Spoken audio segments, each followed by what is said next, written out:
We have this break between veterinarians and owners where they think we're out for them because we want them to buy kibble and we don't want them to feed raw bones to their dogs because we want to make our money. If anything, we probably see more issues with raw diets and you're in the hospital more and you're unfortunately paying us to help treat your dog more often because of those things than not. As doctors, we always recommend what we believe would be the best preventative medicine. We're not saying that your dog, the next time you eat bones, is going to have something wrong with him. But we're saying we've seen cases where bones have gone very, very, very bad. And so when we make our recommendations, it's that we've seen things that have changed us, and we would never want that to happen to you. Hi everyone, welcome back to the Paws Effect Podcast. Today I'm joined by someone whose passion for animals goes beyond the clinic walls and deep into the wild. Dr. Cameron Stewart is a recent graduate from Tufts University and is currently completing a rotating internship with his sights set firmly on pursuing a specialty in wildlife and zoo medicine. In this episode, we'll explore what it takes to carve out a career in wildlife medicine, from the realities of internship life to the cases that have shaped his interests, to what pet owners need to know about how their beloved companions can unintentionally affect local wildlife. Dr. Cameron will also share his insights into the role of social media in public education, the do's and don'ts of rescuing wild animals, and the truth behind exotic pet ownership, including why some trends like raw feeding are worth rethinking. Whether you're a fellow vet, a student, a curious pet owner, or someone who cares about conservation, this episode will leave you with a deeper understanding of the interconnected world of pets, people, and wild animals. If you enjoy this episode, please like, share, and subscribe, as it helps us keep bringing thoughtful, evidence-based conversations to animal lovers everywhere. Right, let's get to it. A very warm welcome to the Paws Effect Podcast. Thank you so much, Cameron. You're all the way in the US. Yeah. Hey, how cool is that? We're on slightly different time zones. What time is it there for you? It's 8 a.m. 8 a.m. here. 8 a.m. And it's now 2 o'clock for me here in South Africa. How cool is that? Yeah. So thank you for finding the time. It's the start of your day. I hope you're feeling fresh, or have you been on night shift? I just got off nights and I start nights again on Wednesday. Oh, wow. So. Okay. So hopefully you get a bit of a break before then. But no, thank you very much for finding the time, especially. How was your shift? It's good. It's good. It's some days quiet. Some days I'm like, why are everybody awake at 3 a.m.? I know. You do wonder, why are people looking at the animals at that time? But before we get started, I just want to have a bit of an understanding of you. You told me that you're doing a rotating internship. So tell us what that means. Obviously, it'd be great to get a bit of insight into what you're doing at the moment. Yeah, so rotating internship is basically right outside of graduation. You do 1 year. Sometimes it's at a university, or sometimes it's at a private practice where they call it the most grueling year of your life. You rotate about a third of the time through the emergency department, a third of the time through medicine, and then a third of the time it's like either surgery or elective time where you enjoy time at the exotics department or neurology or cardiology. And they try to basically hone in your skills for a year so that you're prepared. They say it's between 3 to 5 years of experience just jam-packed into 1 year. And so finishing that up in about a month and a half now, and I'm ready to move on. And would you say it's been beneficial? Have you enjoyed it? Yes. If anybody ever debates doing a rotating internship, I would just do it. It's going to be hard. You're going to be tired, but it is well worth it. Well worth it.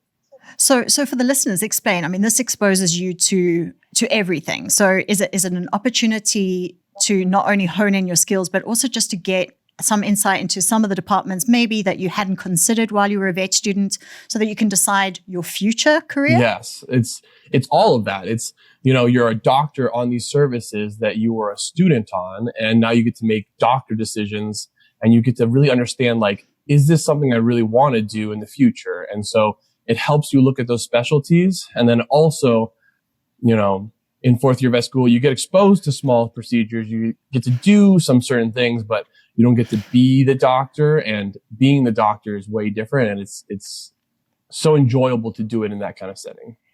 And what would you say? Give us an example of a case that has really stood out for you as being sort of pivotal in terms of shaping your interests, because we know that your interests are very different to sort of general practice. You already know what you're hoping to pursue. Of course. So I think a pivotal case in my life, and it has to be exotics and zoo related, was when I did a tegu. A tegu is basically a medium-sized lizard. And I say medium-sized because when lizards get really, really big, they can be the size of your body. And this lizard was probably the size of my torso.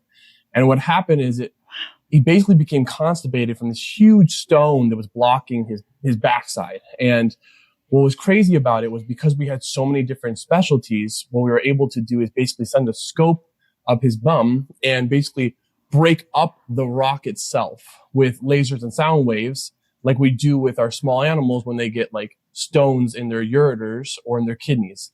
And so a pivotal moment was like, wow, we have so many different specialties. We have such a huge team. And so like the idea, the creativity is limitless. We can do anything we want because of how many people we have with such niched ideas, with such niched programming that, the ideas are limitless. That is a fascinating case. And I mean, obviously your interests stem from somewhere. Tell us, why exotics and zoo medicine?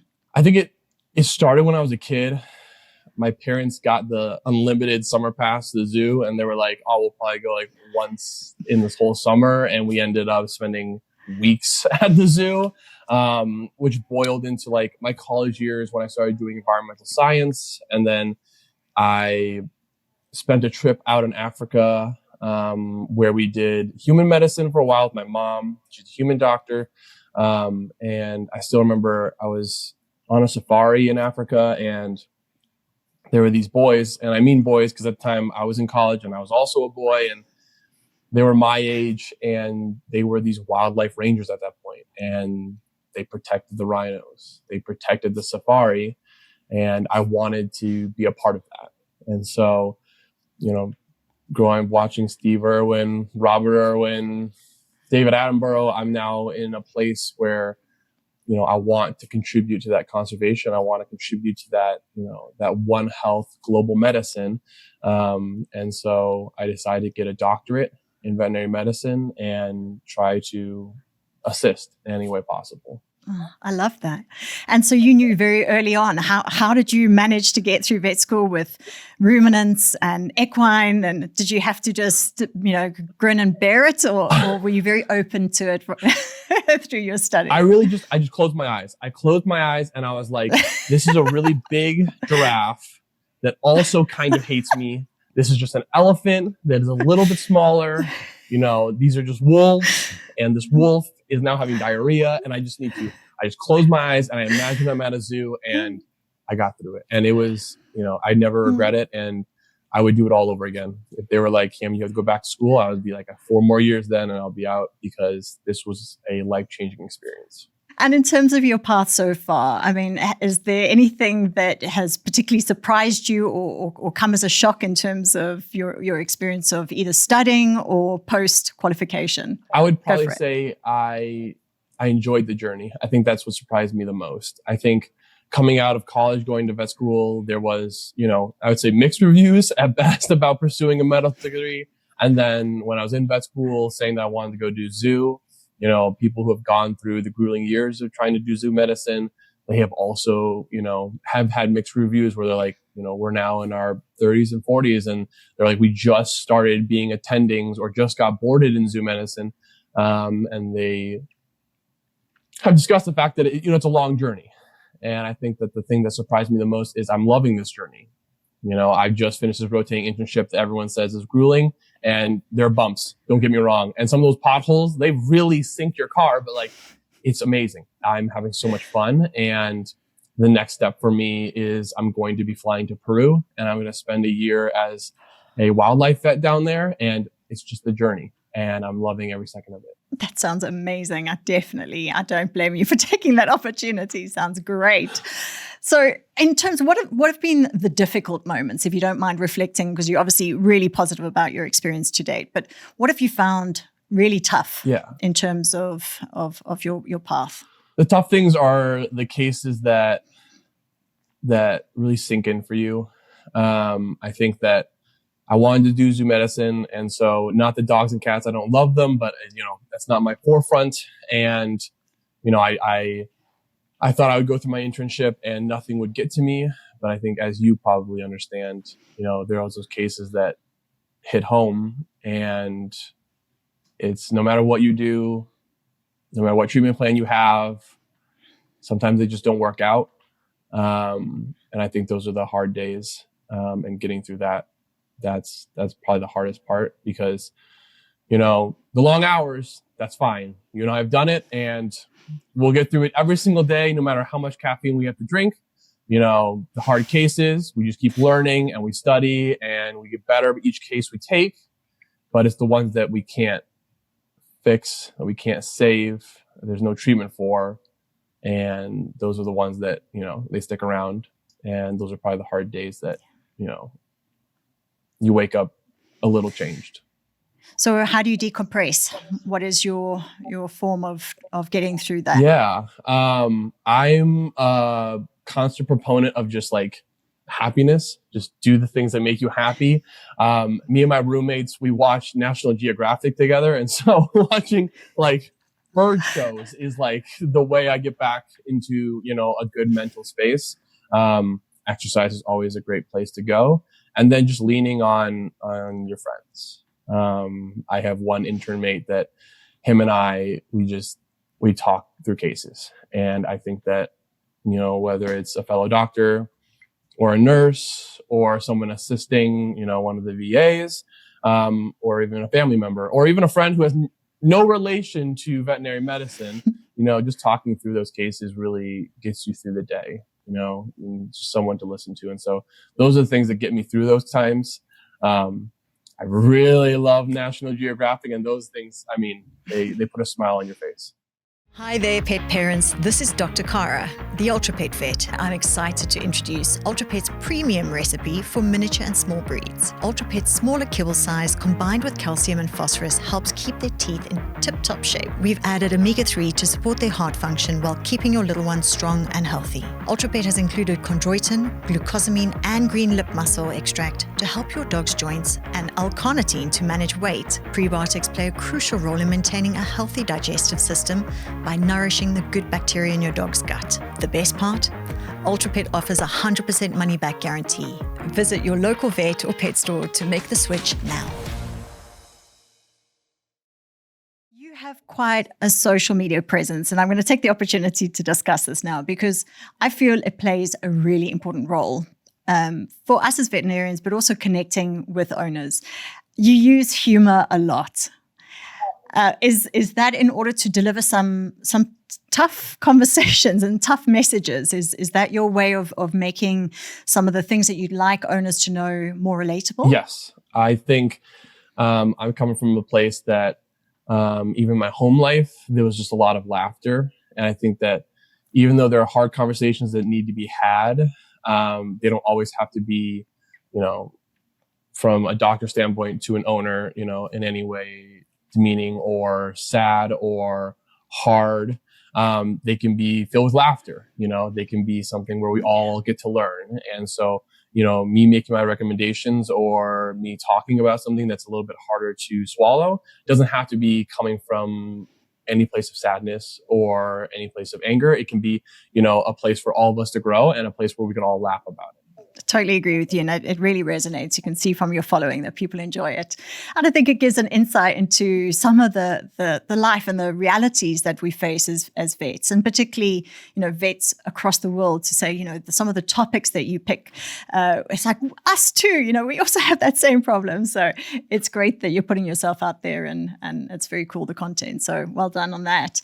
I want us to tackle a few things because you're a great person to talk to, especially with your love of wildlife and zoo medicine. And I know that we have different struggles because, you've been to South Africa, so you understand potentially that this morning, our troop of monkeys passed through my property, and that's just normal. It's normal for us. And our wildlife are very different to potentially the wildlife that you're dealing with now or the wildlife you're going to deal with in Peru.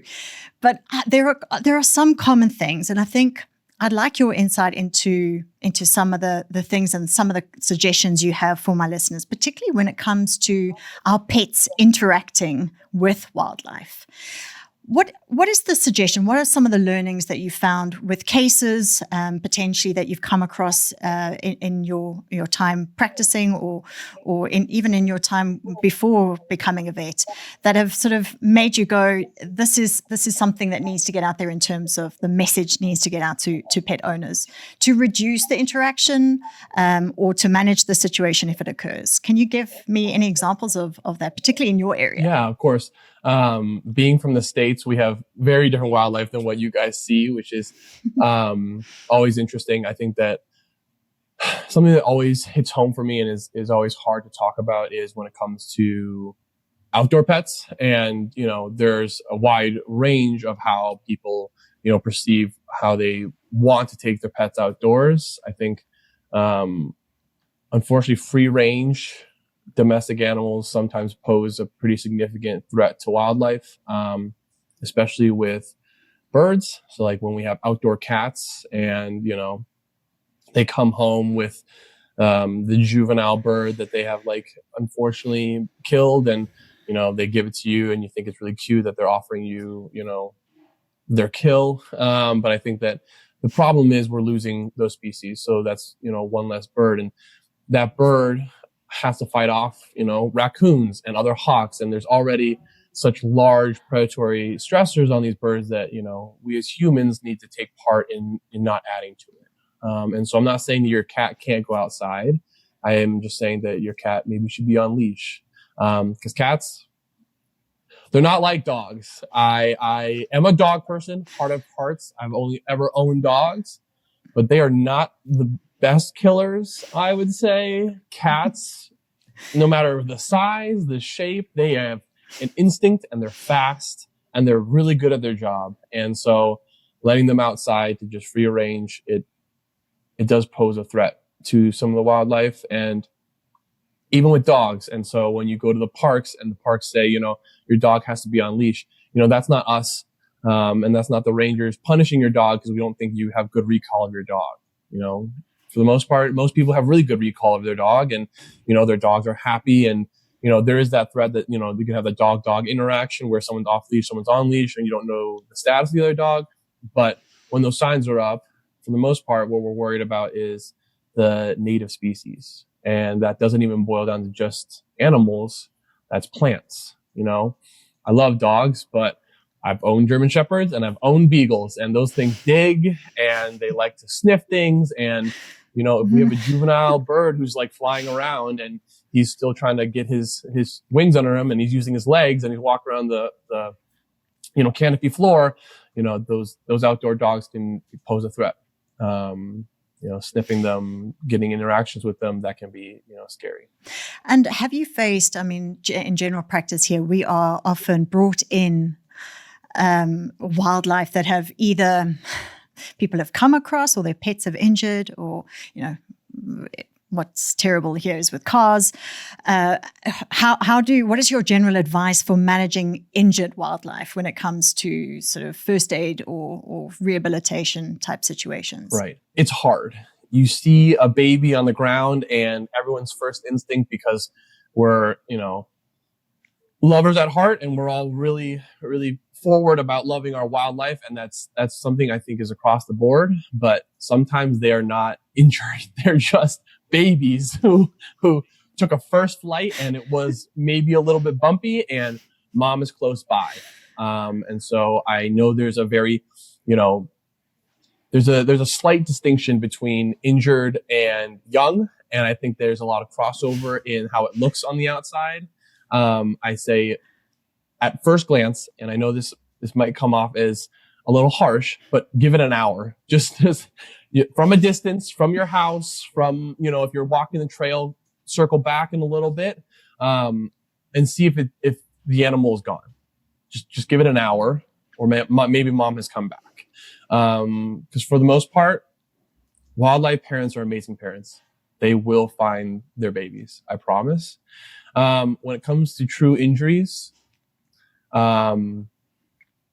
it's always great to call onto somebody. So as wildlife veterinarians, as wildlife rehabilitators, we are never upset with a call. We are always here to help, and we will assist you in a treatment plan. I think first and foremost, if you were going to do anything, is to keep the animal comfortable and warm. They're small, they're babies, and they get cold really fast. So if you truly think that you have found an injured animal, do never apply them to direct heat, but you can make a nice little like nesting area with like some warm compress stuff and like a blanket over top so they're not directly on the heat, and just keep the animal warm while you call somebody. Try to keep as minimal contact with them as possible, because as humans, we're a little scary. I know that we think we're really cute, but to a small little bird, we're huge, big giants that are like, wow, you're so cute. And the baby's like, whoa, you're really close. And so, loving them from a distance is the best way you can love them, I promise. And then call somebody. We will be there and we will help you. So what I find fascinating about the work that you're doing and you're involved with is it ranges from, like we've been discussing, from small little beautiful birds to huge animals. I mean, if you're going to be pursuing the wildlife, like you said, elephants and giraffes, from the perspective of the anatomy, just to start with, is very different. Then the digestive system, then the disease processes or things.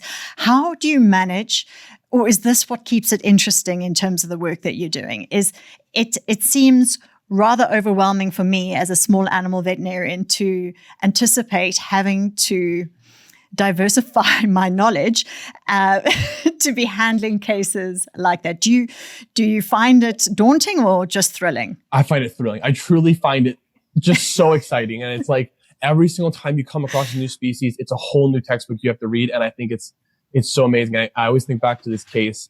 I used to work with pygmy hippos. So like Mudang, that's like a pygmy hippo. And like the cutest thing on the planet. And you're thinking about it and they're pygmy hippos and like normal hippos, like normal size, big African hippos.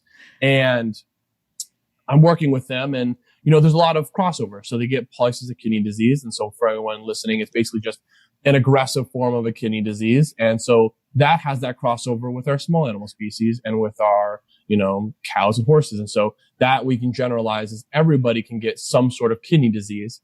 But then I remember I was reading through comments of Mudang, and one of the comments came up and it was like, why is he always so soapy? And I was like, why is he always so soapy? And the comment went on to be like, oh, they keep washing him and there's always so much shampoo on him. And I was reading it and I was like, what are they talking about? No one's washing Mudang. Mudang, I mean, they may wash him occasionally, but they're not like scrubbing him by any means. And I was watching the video that the person was watching, and Mudang was like covered in white. And unless you knew this fact about pygmy hippos, you would also probably assume that Mudang is just constantly in shampoo, and it's his sweat.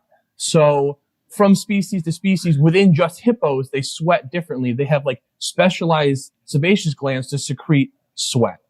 And Mudang, pygmy hippo, secretes white foam that is their sweat.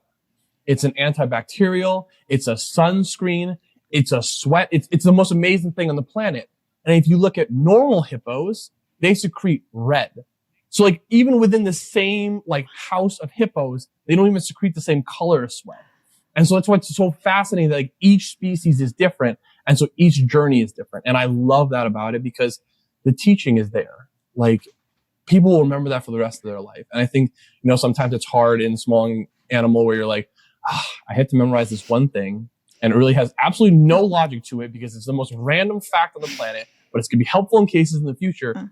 But it's like hippos sweat red and pygmy hippos sweat white. Like no one will ever forget that, because it's just the most interesting thing on the planet. And so, yes, is there always something weird about one species that's different from the other? Yes. But I feel like when it comes to zoo medicine, it just sticks. It's the most cool, interesting things, and it just sticks better. And so, yes, it's hard to memorize those things, but it catches quickly. And the more you share, the cooler it gets.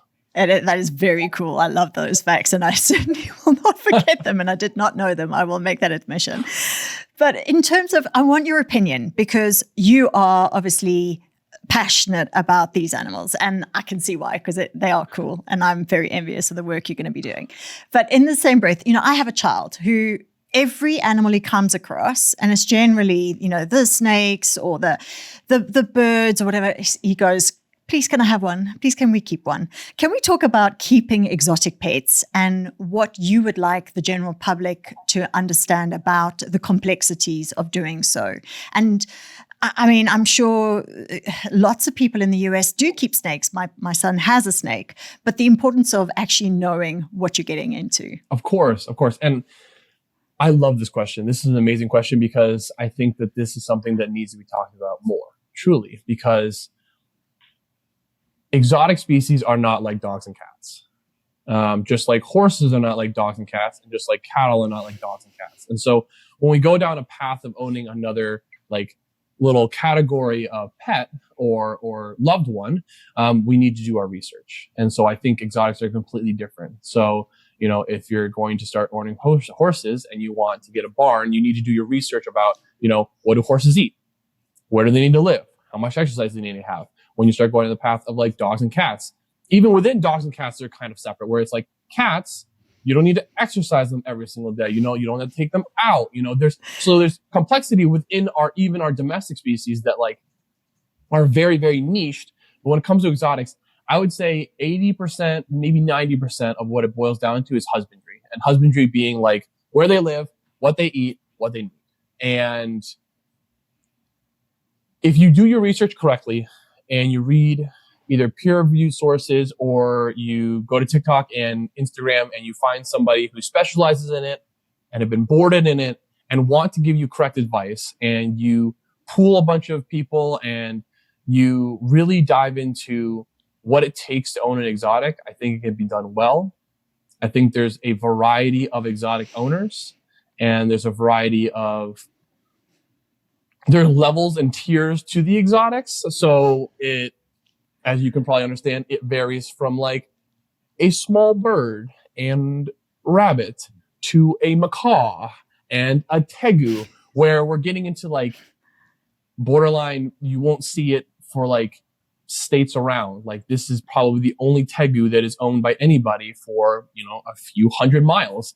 And so having that variety means that when you do your research, you have to be very, very careful about what you feed these pets, where you house these pets, and what sunlight you give your pets, how much humidity you give your pets, what specialty nutrition do you need to offer your pets.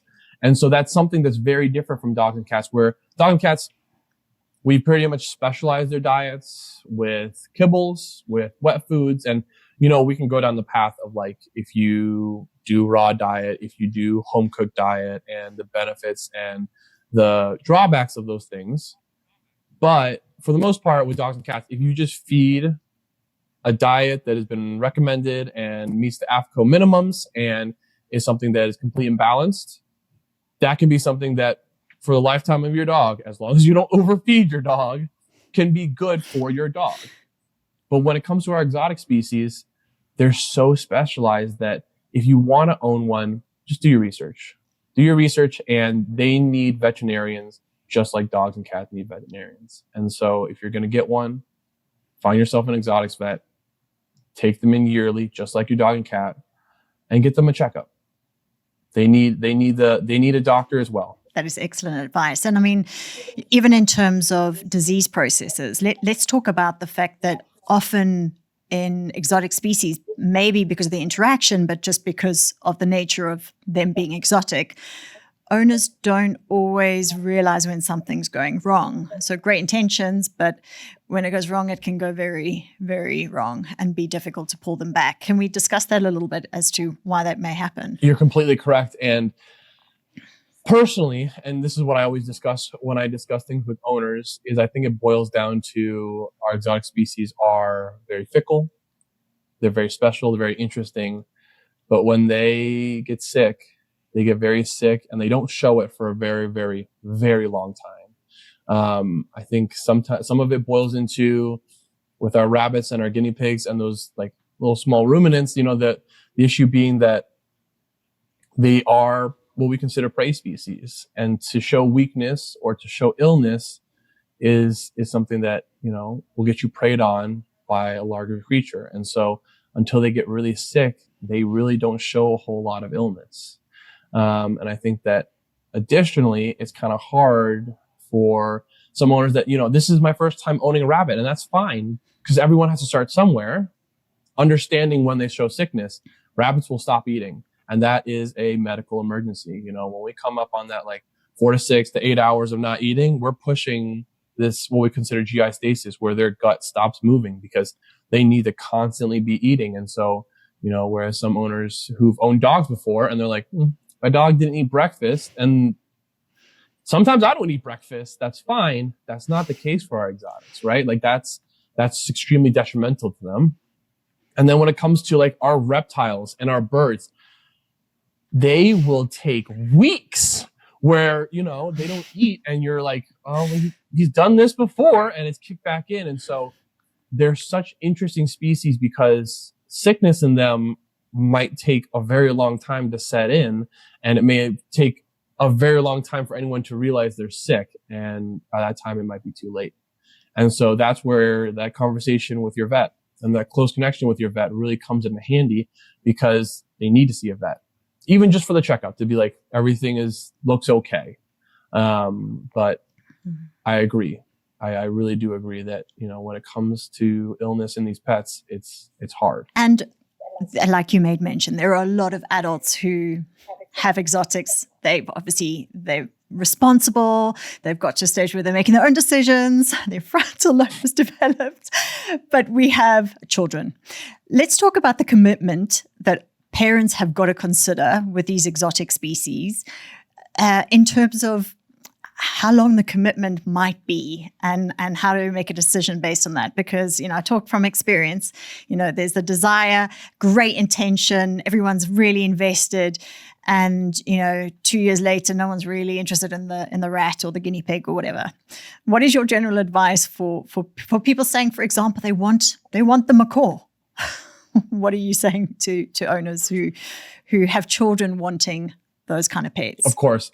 Look up their life expectancy just right off the bat. Just take a quick Google. The Google will give you an average, and that average is fine. Like, I abide by that average. As a veterinarian, I look at that average and like, that is where I'm going to keep my numbers to. So, whatever it comes up, that is fine by me to like consider that as like what you can expect, as long as you have good husbandry. And so as long as you're taking care of the pet as per how a veterinarian or what you've looked into is recommending, that is probably life expectancy you're looking into. And so 10 years is 10 years. Some turtle species, some tortoise species, some birds, 50 years means 50 years. You are committed to like another child. That is like dogs and cats. I'm very like, wow, oh wow, 10 to 20 years, depending on, the breed and, kind of how your luck is with your pets. That's a good life expectancy. There is a tortoise out there that can live 50 years. Is like, we are just hitting the benchmarks here. Like, we need to consider, I do think we need to consider how long we're living for. And I think that's where, if you're going to own a pet, if you start when your kid is young, we're just getting to kindergarten, preschool, and we want to expose them, and that's fine, to exotic species, because we want to stimulate, that love for nature, that love for conservation. And I love that. I think that's amazing. It might not be till college that little chameleon is like, I'm not feeling so well. So, we have to look into, your time commitment is a very, very, very long time to have a pet.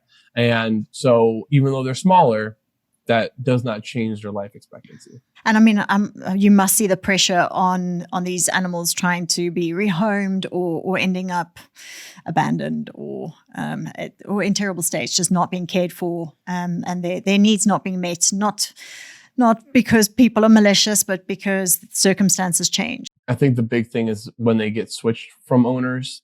So when we're looking into those 10 to 20 years of life expectancy, if you get them in high school and then you go to college, you can't have them in the dorm rooms and your parents start taking care of them. And listen, I love my parents, and I am guilty of the fact of when I was a kid, I told my mom I would walk my dog Rosie every single day, and that just did not happen. So I am the forefront of guiltiness for this thing. But, when you have that switch of owners where if you had, a kid who's very diligent about their exotic species and really took care of that exotic, whatever it was, and they go off to college and mom and dad now have to switch gears into caring for this, I feel like that's where I see the drop off. And it's not so much the drop off of like the parents are not trying their best and they're not, putting forth the effort. It's just something gets missed here. Like for our reptiles, I feel like calcium is where it gets missed. Mom and dad are like, oh, those roaches didn't need to eat the high calcium diet to get the calcium for that reptile. So like, I think when you switch gears and it's a different person taking care of it, that's where I start seeing, small gaps, small breaks. And that's hard because for the most part, they're taken care of really, really well. And it's nobody's fault. It's just a switch. And it's where we start to see, changes in the husbandry. Can I ask you your view on humane euthanasia? So if owners are facing a situation where they just cannot care for these animals and they have tried to find adequate homes, have you ever faced that? Have you ever had to deal with that difficult decision or that difficult conversation with the owners to what do we do then in those circumstances? I think it's hard. I am definitely guilty of, unfortunately, having owners surrender some pets that I think have, a good, what we call a prognosis, which is basically that their livelihood of getting out of whatever, disease they have is good. And I had a beagle that lived with me for months and threw out its back and got better, and I've rehabbed other pets that, have done well. And so I'm definitely a proponent of like, I will care until I can find something for that pet. But I think that if we've tried and the lifestyle has changed and we can no longer care for this pet appropriately, I am not against humane euthanasia. I think that there's a certain stigma around that in the US and maybe internationally, where this is something that's sad or that this is something that, should be a last resort and it's so horrible and bad. And I actually don't believe that. Over the last year, I've seen a multitude of suffering in a variety of different pets. And I've come to the conclusion that humane euthanasia is a treatment and a kindness. When we can't appropriately care for our loved ones and they start to decline and it's only going to get worse, I am a proponent of a day early is kinder than a day late. To say goodbye when we're still in a place where we're happy, where we're still doing well before we kind of tip over that edge. And I always like to say that, it's hard for us. It's hard for us as veterinarians. It's hard for us as a veterinary team. And it's hard for us as pet owners to say goodbye. But I promise, and I mean this from the deepest part of my heart, it's very easy for the pet. It's just closing our eyes and kind of going to bed. And all suffering is taken away. And so I am a proponent that if we lose that husbandry and we lose that care and the road is going to get worse, that saying goodbye is not wrong. Thank you for sharing that. I think it's a great way of putting it, and I totally agree, and that really resonates because I think when people say what is the hardest thing, it must be the euthanasias, it must be the watching animals suffer, and it's like, well, actually it is the suffering, as you said. It's not being able to relieve that suffering when that is our greatest intention. It's now our aim. So I agree with that completely. So let's talk about some other misconceptions, because we spoke at the start about your social media presence, and you take the opportunity to discuss it in a lighthearted way. And I'm going to ask you, what are some of the things that have really resonated with your listeners in terms of some of the content that you've put out there? Yeah. What has really resonated with my listeners and it's surprising to me, was actually my raw diet content. It was the content that I put out there about, the benefits and detriments, and I made it lighthearted about raw diets. And there's a lot out there now that we have social media about ways to provide diets to pets. And coming out of vet school, being a veterinarian, not being sponsored, I promise, by any sort of large food company. And listen, if you looked at my debts, you would know no one is sponsoring me at all. And if they were, I'd be in a lot happier place financially.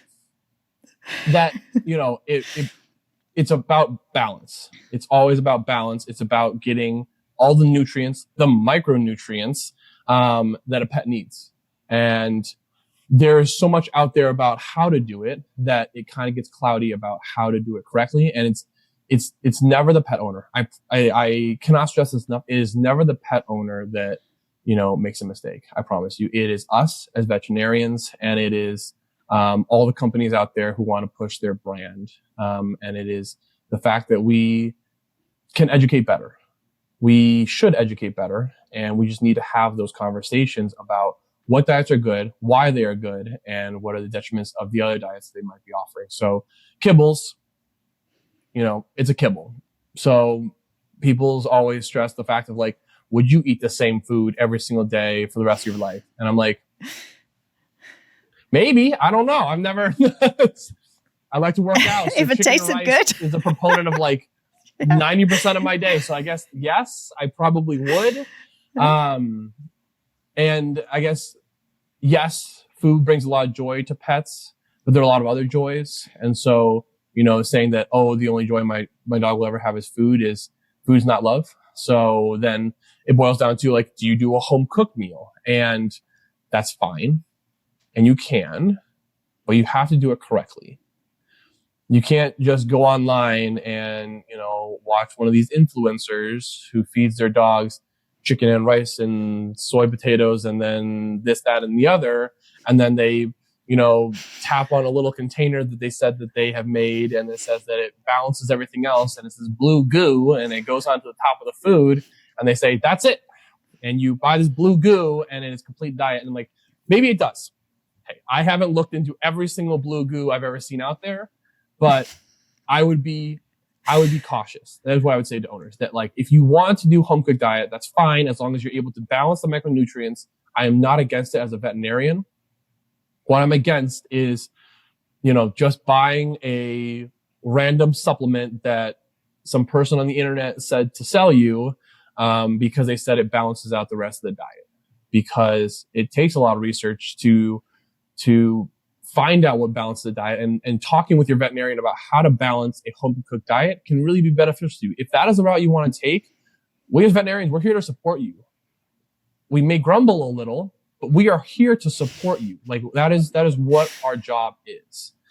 And then it comes to raw diet, which you've watched my content. Other people have watched that content, and they know that I'm a big proponent against raw diet.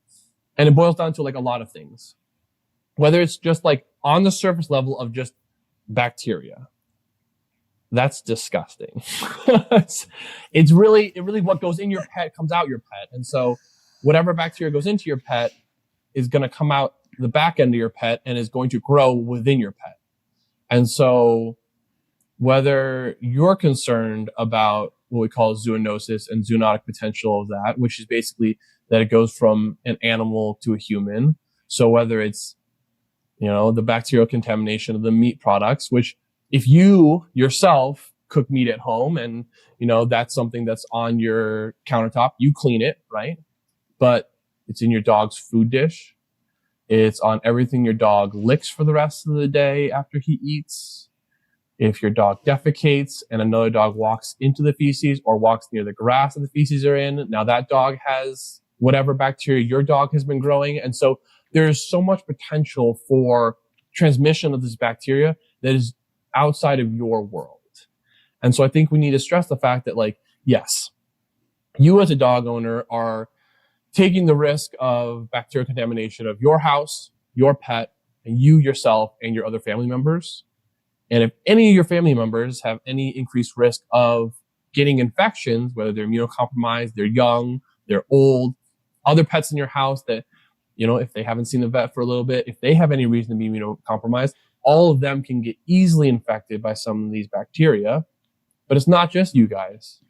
It's wherever your pet goes outside. If your pet eats food and then goes lick someone outdoors face, they now have bacterial contamination, and we don't know their status. Like, the transmission is almost limitless, and that's what's scary about, the bacteria that you are growing with these raw diets.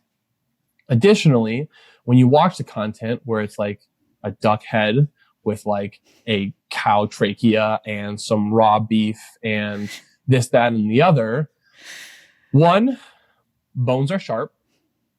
Let's just get it right out there. Bones are sharp, and there's a lot of, concern of the fact that like this can be very traumatic to your dog or your cat's GI tract. But then the fact of, is that balanced? Is what you're feeding a balanced diet? And, there's a lot out there about, you feed this, that, and the other, and then it boils down to the fact of like, just like with our home cooked diets, if you're going to do it and we're putting the bacterial contamination aside, is that diet balanced? And I find that commonly it isn't. And that's what worries me most. I love that this topic of conversation came up, because this is quite an emotive and quite a contentious subject. Particularly, and I mean, you started off with the misconception that, food brands are coming into vet schools and they're sponsoring degrees, and we deal with rebates, and my feelings are the same, in the sense that if I wanted to profit from it, I could sell it within my veterinary practice, but I wouldn't be able to sleep at night because it would be wrong, fundamentally wrong. And I am also in agreement about the risk of bones. And this is something that people say, but I've fed my dogs bones for years and years and years, and they've never had a problem.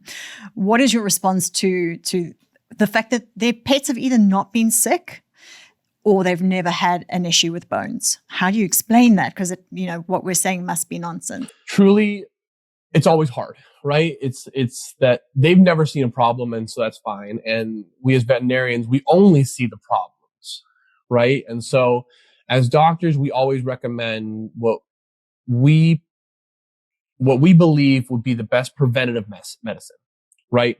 We're not saying that your dog, the next time you eat bones, is going to have something wrong with him.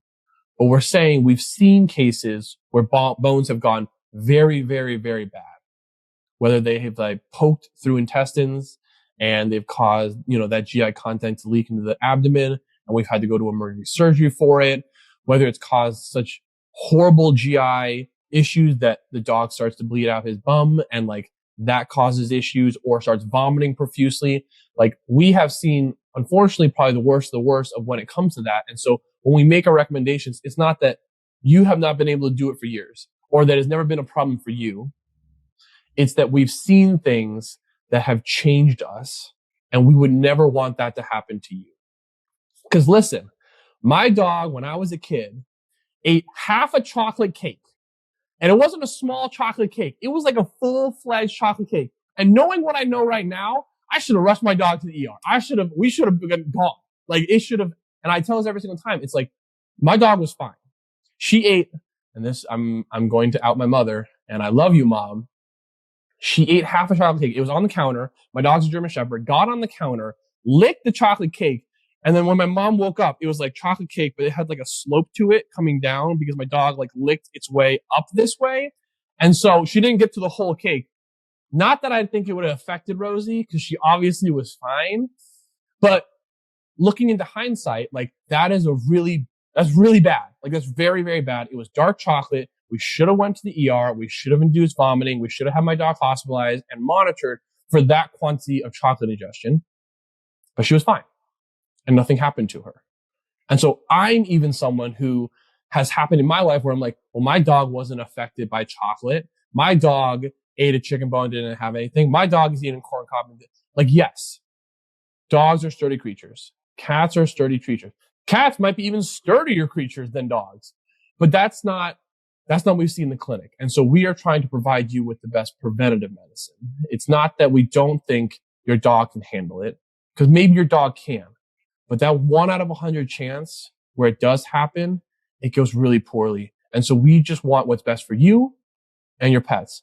We don't make any money by your dog eating chicken bones. We don't make any money by your dog consuming the chocolate cake. We just recommend these things because, truthfully, we don't want to see your dog in the clinic. None of us are happy when your dog ate chocolate cake. None of us are happy when your dog ate a chicken bone and now he's vomiting and having diarrhea.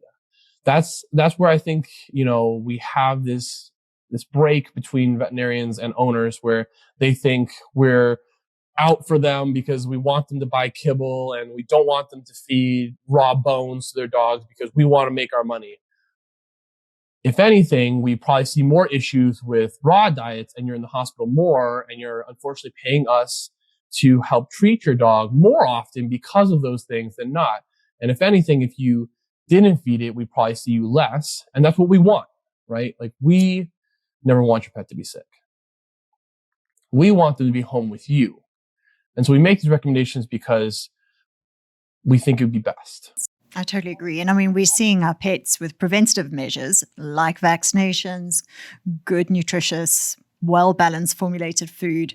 We're seeing them live longer. And we're seeing owners able to keep their pets far longer and have that connection and bond and love and relationship with their pets for many more years than historically vets were seeing pets live. So there is a correlation to preventative healthcare.